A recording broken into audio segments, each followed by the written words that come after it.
There are a few reviews that I look forward to doing more than a new Viltrox Pro Series lens. I have come to expect that they are going to have a great package of high performance, great build, good autofocus, and of course optical excellence. I've also come to expect that they are going to be big and heavy, and that really becomes the primary sorting mechanism for these lenses as to whether or not they're going to be attractive to you. It really comes down to how much tolerance you have for their weight. In many ways, I think that these Viltrox Pro Series lenses are a lot like Sigma's early Art series, where they were optically fantastic, but big and heavy as well. And the people that were interested in those lenses probably would be interested in these today as well. The newest of these is the Viltrox Pro AF 50mm F1.4. And sure, at this point we have lots of 50mm lenses on Sony. However, I think that people are still going to find the Pro AF 50mm F1.4 intriguing because it comes with top-notch build, great hyper VCM autofocus, and a really amazing stellar optical performance, all at a price tag of $550 US, or even a bit less. That means that you're going to save as little as $100 and up to $900 versus the competition. And of course, that positions this at a pretty sweet place. So today we're going to dive in and to see whether or not this is the new 50mm lens that you should consider buying. And by the way, all of these outdoor segments I'm going to be filming on the lens, and so you can get a sense of how it does for tracking during video and also how it renders in situations like this. Let's take a look. Today's episode is sponsored by the all-new Fantom Tracker 2.0. Fantom has not only seriously upgraded the visual look of the card, but now we have a superior build quality made with tempered glass and metal alloys. This credit card size tracker can be locally tracked via a 90 decibel beeping noise, but also on a global level via Apple's Find My Network and its map. The addition of NFC means that you can also use the card to trigger an automation. Just tap it. The tracker fits perfectly in any wallet or bag and assures you won't lose your valuables. It has a built-in rechargeable battery that can be easily charged via any wireless charger, and a single charge can last up to 6 months.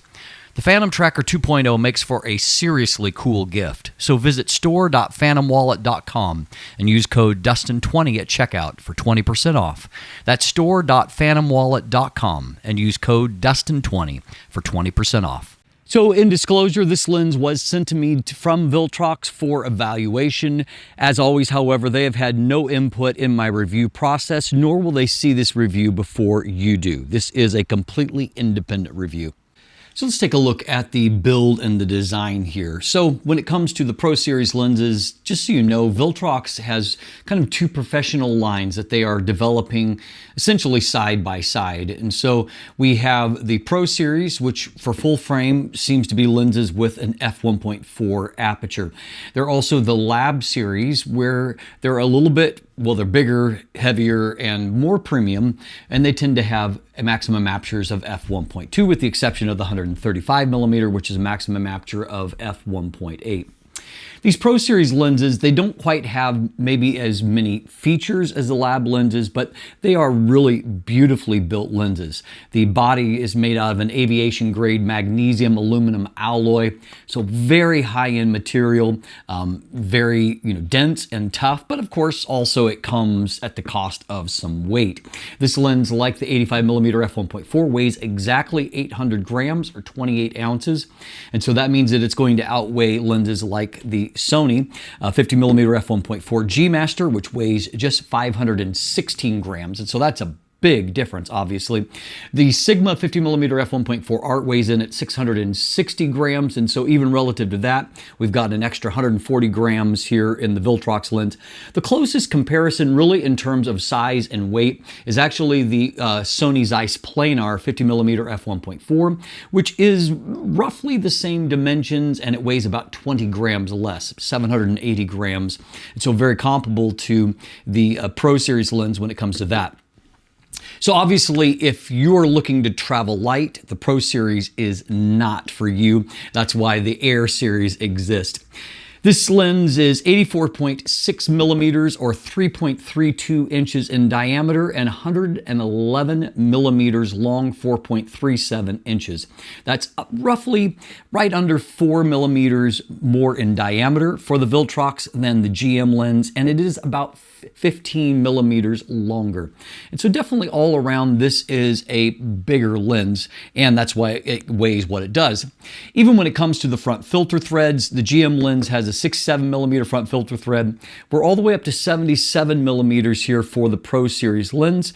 And so obviously, you know, that reflects just the bigger size all around. And that does pay off in maybe some other areas optically, but really this lens is about optical performance than it is trying to deliver something that is small and light. Clearly Viltrox can do small and light.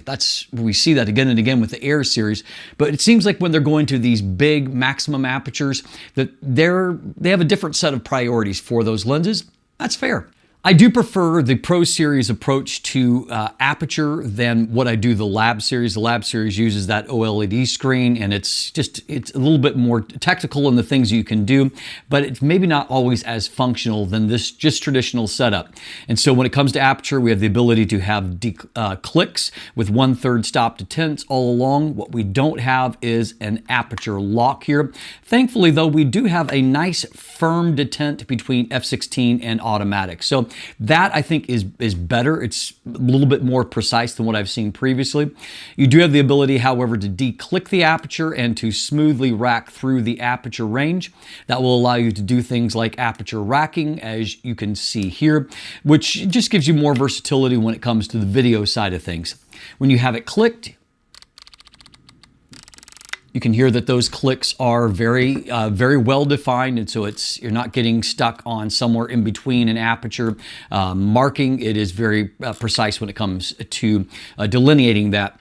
We also have an AF/MF switch, and we have a custom or function button here on the side. The GM has two areas of difference from the Viltrox lens when it comes to features. It does have a secondary function button at the top, and so it's available in the vertical position, and it does have that iris lock also as another option. But what we do also have here is an extremely thorough weather sealing, which is GM worthy grade. And so here, although I haven't seen the breakdown in terms of a cutout yet, the previous Pro Series lens had 10 different seal points throughout the lens. I suspect that this is going to be very similar.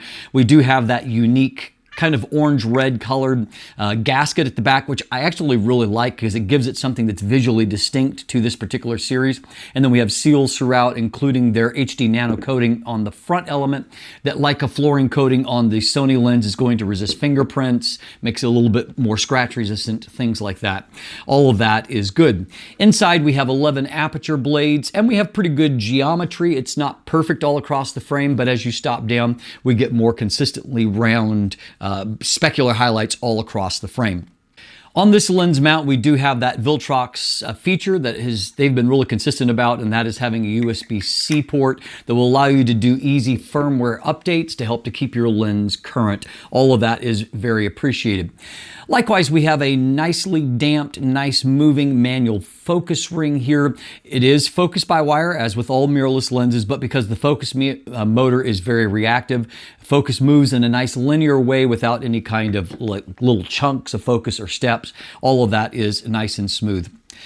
No built-in image stabilization, but that's true for all the lenses in this class. And if you move the lens back and forth, you will feel a little bit of a clunk inside. That is due to having floating elements. If you turn the camera on and that is energized, it means that you won't feel any kind of clunk anymore. Those floating elements allow it to perform a little bit better up close. Also can help with things like focus breathing a bit as well.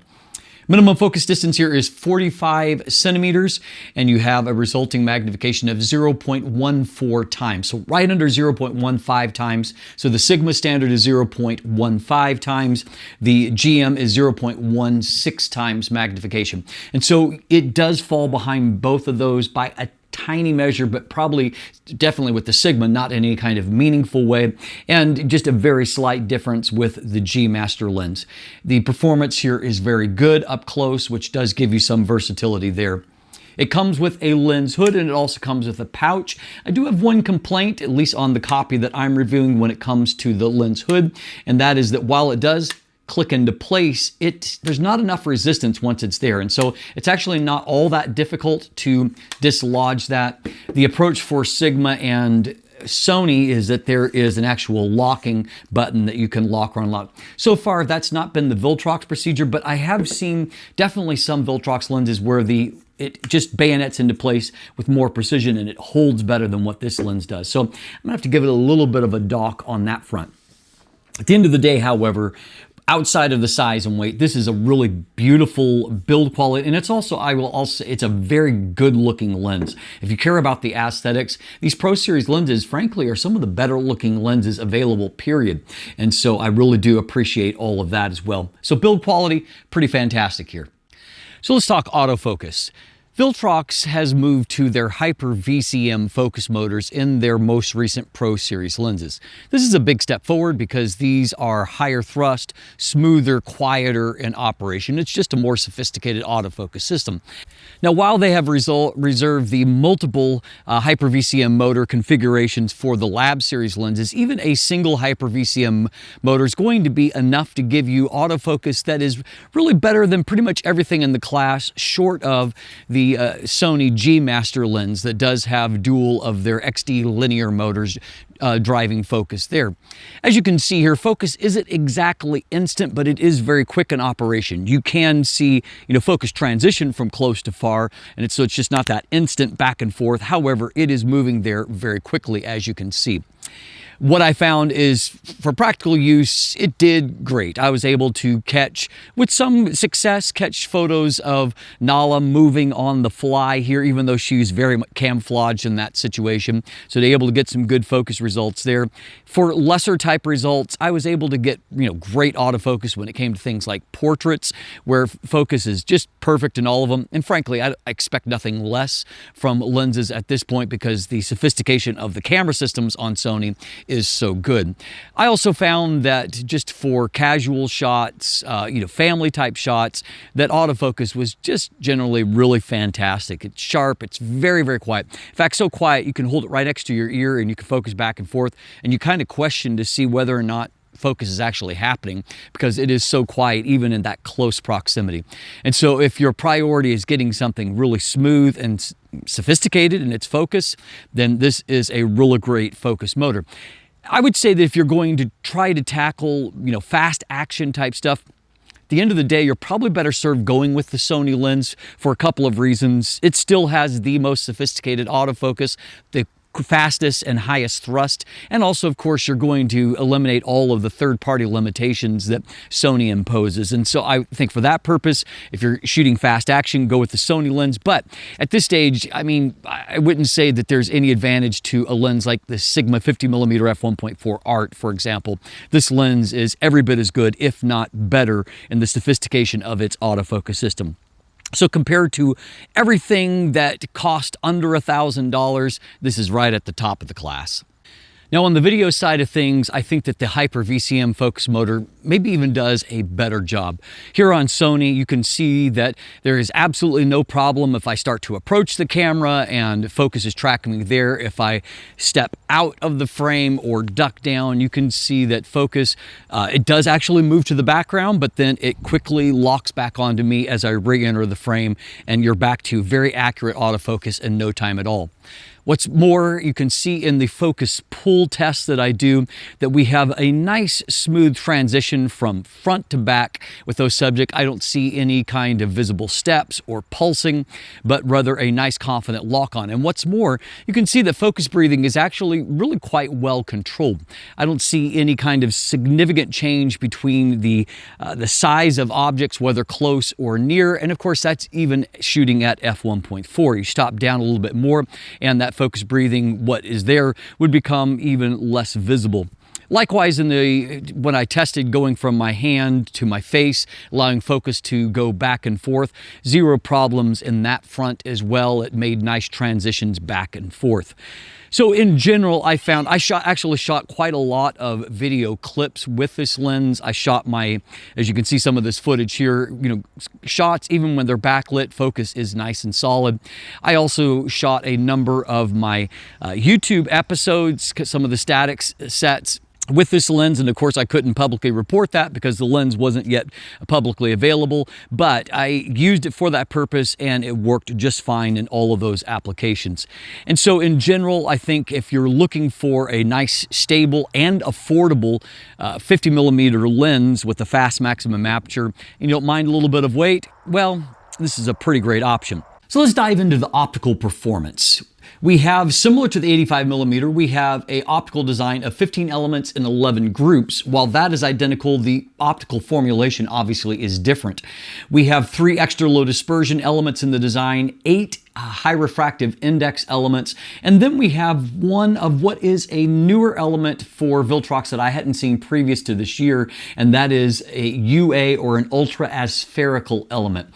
And so something new that they're able to grind that is only going to help when it comes to their optical performance. So that leaves only 3 normal elements in the optical design. It's almost purely exotics, and so that does help with the performance, as we're going to see. Taking a look at the MDF shows that we have a very, very good performance across the frame, except in the far corners. Stop down to F8, it's basically a straight line across. Not quite as sharp in the center, but stronger in the corners and the latter half of the mid-frame. Viltrox is better than the Sigma, basically all across the frame, save the corners. And so it's very strong. So wide open, it's definitely stronger than the Sigma. The Sigma does sharpen up more at small apertures, however. And so I would say in the places that it matters, the Viltrox is definitely higher performer. Even more so, there is a huge difference between these lenses when it comes to the performance for vignette and distortion. The Sigma lens had a really surprising amount of pincushion distortion to it, whereas while the Viltrox has a little bit of barrel distortion, it is minimal and easily correctable. Definitely a difference here. It also produces a lower level of vignette, and that is maybe where that larger front element in diameter pays off a little bit, is that vignette is a little bit lower. When it comes to the GM lens has more distortion, not quite as much as the Sigma, but more than the Viltrox, and it has very slightly less vignette relative to it in that regard. By the way, I will do a head-to-head comparison between these two lenses since I have them both at the same time, and that will be a future episode for you to check out down the road. I also found that the Viltrox has really well-controlled chromatic aberrations. And so before and after the plane of focus, in a variety of situations here, you can see that there just really isn't any color fringing to see. It's controlling that really well. I did see a tiny bit of lateral style chromatic aberration on my chart. However, I couldn't really see it out in real world results. So real world, it's not a problem. And so really great results there. When it comes to the wide open performance, even at 61 megapixels and showing the results at 200% magnification, you can see that the center of the frame is fantastically sharp. The mid frame is excellent, and then the corners are softer. Not bad, but softer relative to the very high metric for everywhere else. I found that for real-world shooting where it's less emphasizing the corners, that the real-world performance was excellent. Whether it's shooting a portrait shot where you can see great detail there, or even a landscape shot, you can see, kind of tracking down into the shot, even in the draw distance. It's really, really great contrast and detail that's being performed there. Stopping down to F2, you can see it definitely sharpens up in the center and it sharpens up in the corner, though the corners are not yet at their peak performance. They are better at F2.8, but I found that kind of best performance for the corners arrives at about F4. And you can see here that F4 definitely looks better. Real world landscape shots shot in that range, F4 to F8, they look fantastic. Great detail all across frame, great contrast, great color. This is a fantastic lens for that maybe secondary application, but at small apertures, it really looks beautiful and a really great performance there. Diffraction is going to start to show up at F11 and be a little bit more pronounced by the minimum aperture of F16. Where I really love this lens is the combination of having that great sharpness and contrast on the subject, but then what I consider to be a more pleasing rendering than actually either the Sigma or the Sony G Master lens. I love this G Master lens and I like the bokeh from it, but I like the bokeh from the Viltrox more so. It is just smoother, a little bit more artful and more creamy. At least to my eye, it is more attractive. I would say that probably the best other bokeh producing lens would actually be the Samyang 50mm F1.4 Series 2 lens. It's not nearly as sharp as Viltrox lens, but it also has really beautiful rendering. But you know, some lenses I just instinctively like the look. The drawing or the rendering from the lens, the images just appeal to me personally on a visceral level, and that is certainly true of this Viltrox lens. I just feel like of the available 50mm f1.4 options on the Sony platform right now, it is really, really great. And I would say the only rendering I like better maybe is the G Master 50mm f1.2, which has that extra little bit of f1.2 specialness to it. I also was really pleasantly surprised with flare resistance, and you can see here that shooting at f1.4 into an extremely brightly backlit situation, I had very good performance. Likewise with landscape shots or videos with bright sun in the frame, I had very low flare issues. And in fact, I would say that what I like is that at f1.4, even though it's not like perfectly resistant to the sun, what happens there is visually pleasing in my eye. It's artistic and definitely not destructive. And so again, the rendering from this lens is really great. I found colors to be really special, whether it's shooting outdoors and autumn season, so there's some great outdoor colors. But also when I was shooting people pictures indoors, I just felt like, again, like there's that special sauce there that's in the lens that I don't see in all modern lenses. And so again, it's big and heavy, but man, it sure is nice optically. And if that is your priority, I mean, this is a huge bang for the buck right here.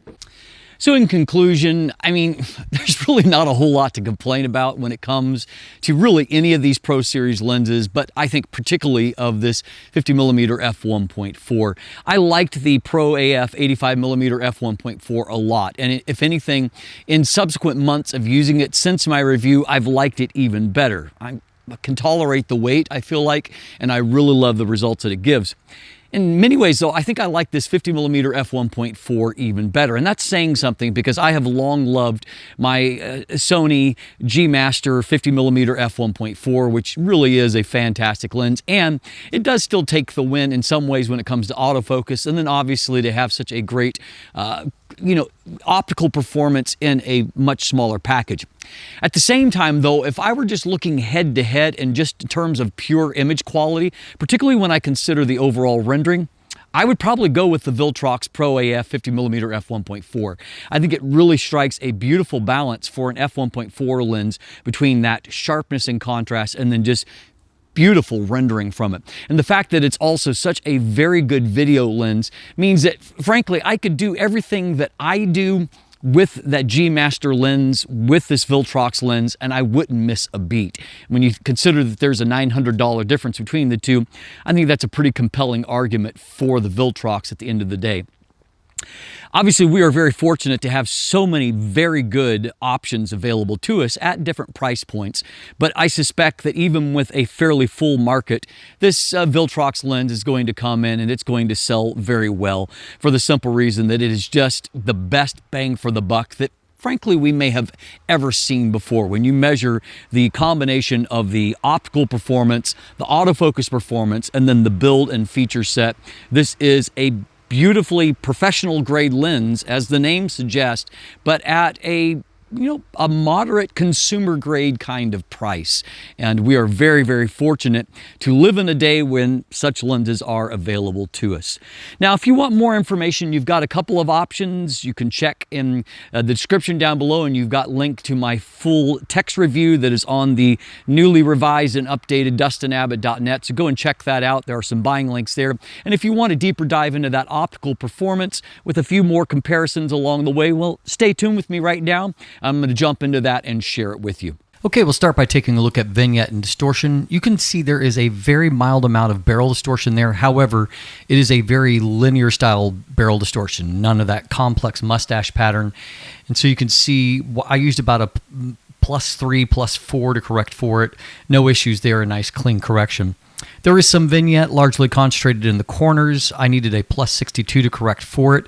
I'm not going to show you it here because I'm going to do more comparisons later on with the GM lens. The GM lens, however, does have both more distortion and more complex distortion and very slightly less vignette. I will, however, briefly show you the results from the Sigma 50mm F1.4 art. And you can see it has massively more distortion and also a lot more vignette. And so definitely the Viltrox could get by really without relying on any kind of corrections, whereas the Sigma is definitely going to lean into that.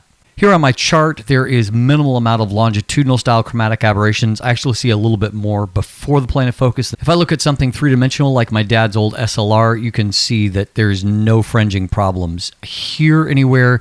Neither on the specular highlights. Looks nice and clean overall, so no problems there. Speaking of those specular highlights, just quickly take a look. This is f1.4. f1.2, you can see we are getting close to having circular shapes across, but you can very slightly see the 11 aperture blades, and then by f2.8, it's circular everywhere. However, I've seen a better job of masking the shape of the actual aperture blades than what we're seeing here. There's a bit of the lateral style chromatic aberrations. This is f8 here and at a very high level of magnification. However, I didn't really see any issues in real world shots, and so I'm not concerned at all. So when it comes to resolution and contrast, here is on the Sony A7R Mark V, 61 megapixels, and here we are at 200% magnification. The center of the frame is chef's kiss good. High contrast, great detail, super crisp, looks awesome. Mid-frame also looks fantastic as we pan down, looking good, looking very consistent from here to here. And really it's not until we get towards the very edge of the corner that you start to see some softening there. Overall, however, a really nice result. We'll quickly put that in perspective versus the Sigma. One caveat, the Sigma results I'm going to show you are from the Sony Alpha 1. This was before I had the A7R Mark V, so it's at slightly lower levels of magnification, so it won't look quite as big on frame. However, that aside, you can see that in the center of the frame, the Viltrox has an easy win. It's just crisper, it has better contrast, the textures pop better. In the mid frame, let's pop to the other side where we have apples to apples. You can see that it's less of a big margin, but look at the text. It's much inkier, kind of faded looking here on the Sigma. Likewise, as you look at the textures in the 50 here for the peso mark, you can see that they're just cleaner looking here on the Viltrox lens. And if we pop down into the corner here on the right side, this is the place where I would give Sigma the win. It's clearly more crisply defined there in the corners than what the Viltrox is. To put that all into perspective, even at higher ISO in a dim room, you can see great detail here in contrast at f1.4. Here's an f1.4 landscape shot, and if we go down into the area of focus here, you can see drawing right out there. You've got really crisp delineation, lots of detail that's captured. None of those textures are turning to mush. Here's another f1.4 landscape type shot, and you can see here in the area of focus, super crisp looking. And we can see that that detail is really holding off in the plane of focus off here towards the edge of the frame as well. Very impressive. I also thought this was great, just moving on the fly here. And so you can see this couple, obviously they're in motion. Focus is here on the bride, but you can see that even at high ISO, you can see lots of grain there from that. You can see the detail is holding up really nice and crisp there. Finally, for a portrait shot here, we can see that if we punch into f1.4 and at 100%, great detail and contrast, skin tones look good. This lens is awesome at f1.4. So what happens if we stop on down? Here's f1.4 on the left, f2 on the right. You can see that in the center of the frame, f2 is now just off the charts good. I mean, it's pretty much perfect. Likewise, the mid frame, you're not going to get a whole lot better than that. That's really, really awesome. Down here, we're seeing a brighter result in the corner, but it's not necessarily a whole lot sharper as of yet. You can see over on this side as well, it's consistent. I mean, we're getting a bit better contrast, but the detail is not really popping great yet. That contrast does help, but we are seeing consistency in terms of our performance. From f2 to f2.8, we can see a little bit more improvement. but I would say it's at f4 where I think that these corners are really starting to pop, and you can see that all of the contrast and detail looks really great there. So the results all the way through f8 are going to look about equally good. Here at f11, you'll see a bit of kind of a backsliding due to diffraction. Still very usable. f16 is slightly softer, continuing that trend where there's just a little bit less contrast due to the effects of diffraction. Here's a quick look at our minimum focus distance and maximum magnification.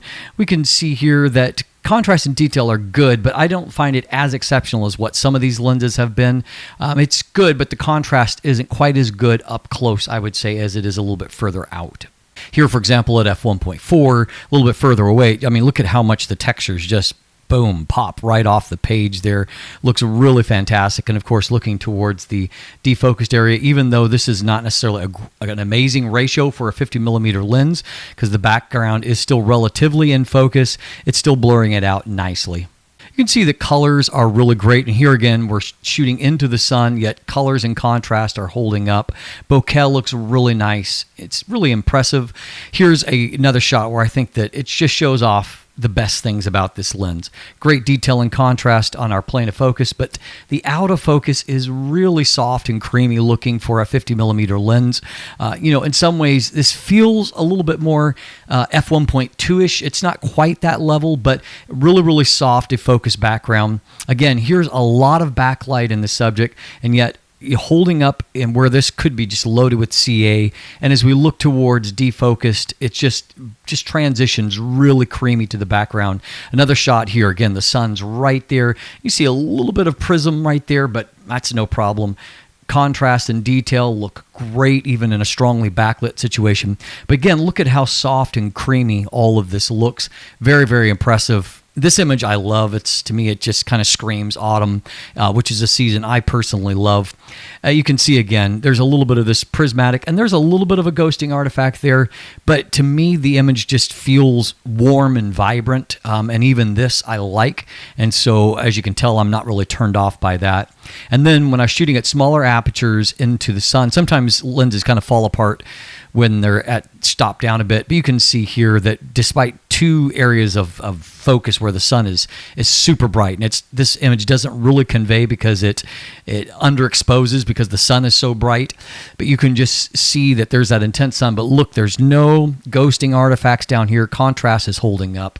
Pretty great, really, all things considered. So thanks for sticking around until the very end. I hope that this optical deep dive has helped you to determine whether or not this is the lens for you. As always, thanks for watching. Have a great day, and let the light in.